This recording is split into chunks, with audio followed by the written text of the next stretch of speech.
I'm Erica Zavaleta, and this is Ecosystems of California. And I'm at Mono Lake in the eastern part of California in the Great Basin. Now, Mono Lake is one of many closed basin lakes in the Great Basin. And by closed basin, I mean a lake that has no surface or subsurface outflows. So water that comes into the lake doesn't have anywhere to go but into the atmosphere. It eventually has to re-evaporate. And what that means is that it leaves behind everything dissolved in it. A lot of salt, a lot of sodium, but also bicarbonate and carbonate. And as a result, the lake is about 3 times as salty as the ocean, and it has a very alkaline pH, has a pH of about 10. That yields a really, really unique ecosystem in the lake. So a quick overview of where we are. You can see behind me the high peaks of the Southern Sierras, and then coming down from that, you can see the lake itself. Right behind me are the islands in the lake. The largest of them, Pauoha Island, is still isolated from the mainland, and it has been for a long time. There's a smaller island, Nedjit Island, in front of it that's a little bit darker. And that smaller island at one time became connected to the land through a land bridge because of lowered lake levels.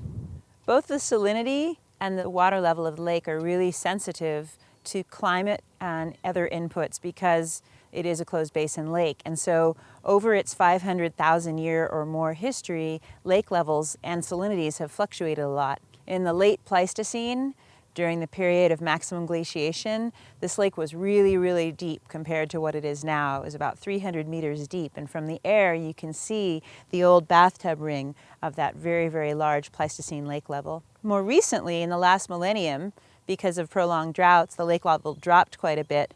And then the most serious changes in the lake's level and salinities have occurred just in the last 75 years. And the reason for that is a long and complicated story. John Muir, the famous preservationist, first visited Mono Lake as a side trip from Tuolumne Meadows up in Yosemite to our west in 1869. And at the time, he was so taken with the lake that he battled for the park boundaries to actually include parts of Mono Lake. In the end, the park boundaries stayed well upslope and west of here, and the history of Mono Lake took a really different turn. One of his contemporaries in the early 20th century, William Mulholland, was a passionate engineer, and he took on the project of delivering water to Los Angeles, which was then growing rapidly as a city in Southern California without a lot of nearby water supplies. So Mono Lake, even though it's 338 miles from Los Angeles, well over 500 kilometers, was the target of some of his energy. In 1941, diversions, not from the lake itself, which is much too salty to use, but from the creeks that feed Mono Lake from the Sierras began, and that water was transported to Los Angeles. Because there were no surface flows coming into the lake, between 1941 and the early 1980s, the lake level dropped by over 14 meters, or about 45 feet.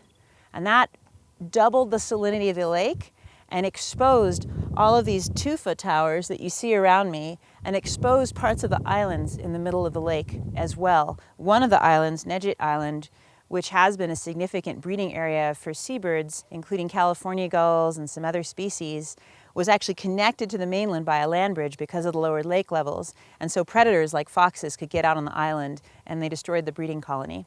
The tufa towers that you see all around me are formed underwater. They're formed when calcium-rich waters from underground springs bubble up. They encounter the carbonate-rich waters of the lake, and then calcium carbonate forms, which is basically limestone. So these are limestone towers that form gradually and accrete over these underwater springs over a really, really long period of time. All of the ones you see are exposed because of the lake levels having been lowered since 1941. In the 1980s, a group of concerned citizens launched the Mono Lake Research Group, which looked at the effects of all of those water diversions on lake ecology and started a movement to obtain legal protections for the lake. And they were able to use that information to secure legal protections for the lake's water levels. So since the 1980s, the water levels in this lake have come back up almost 2 meters. And that's because Los Angeles now has to limit its withdrawals from Rush and Lee Vining Creek. The way that that system works is that waters flowing down Rush Creek and Lee Vining Creek that would reach the lake are instead diverted to a storage facility from which they make their way to Los Angeles. And the diversions to that storage facility now are regulated to maintain levels of the lake. And for its part, the Department of Water and Power and the City of Los Angeles have gone to great lengths to conserve water in order to be able to meet their needs without withdrawing so much water from Mono Lake. So they have a goal of reducing withdrawals by 20% by the year 2017 and by 50% by the year 2024 through a combination of conservation measures, water recycling, stormwater capture, and creative incentives like payments of $3.75 a square foot for people to remove lawns. In spite of all these protections, the future of the lake remains unclear because climate change is both increasing the temperature, which is increasing the evaporative demand from the lake, and then potentially reducing inputs by reducing precipitation in the sierras that feed the lake. So even with those protection measures and even with conservation by Los Angeles, even if withdrawal stopped, it's possible that lake levels would continue to drop over the next century. Because of the history of the lake, it's extremely well studied. And the ecology of Mono Lake is singular because of its unusual chemistry. In particular, it contains a lot of organisms with adaptations and strategies that go back to the very, very early history of life on Earth. So at the very base of this lake's energy and matter transfers are a huge variety of microbial organisms. And because the lake is deep, it has real strong seasonal and vertical variation in chemical conditions and the availability of nitrogen and phosphorus and oxygen. Deeper in the lake are microbes that use both anaerobic and aerobic pathways to fix carbon.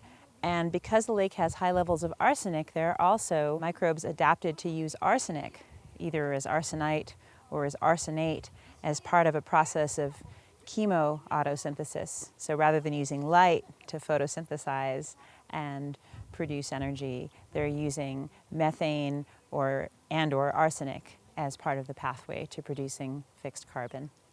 They break down detritus in the lake and are consumed by enormous numbers of brine shrimp that hatch out seasonally in the spring and become really abundant in the summer.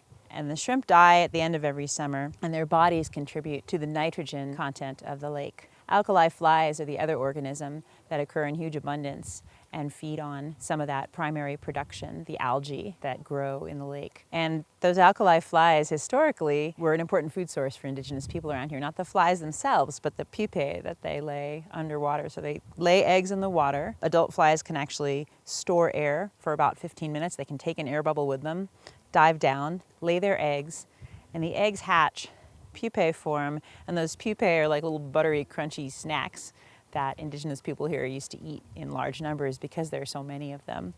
Those hatch out, the adult flies emerge, and the cycle repeats itself. Above the flies and the brine shrimp are enormous numbers of birds that come here to consume them seasonally, mostly migratory birds. There are over 1 million, for instance, eared grebes that come through Mono Lake every year and depend on the production of brine shrimp called Artemia in the lake.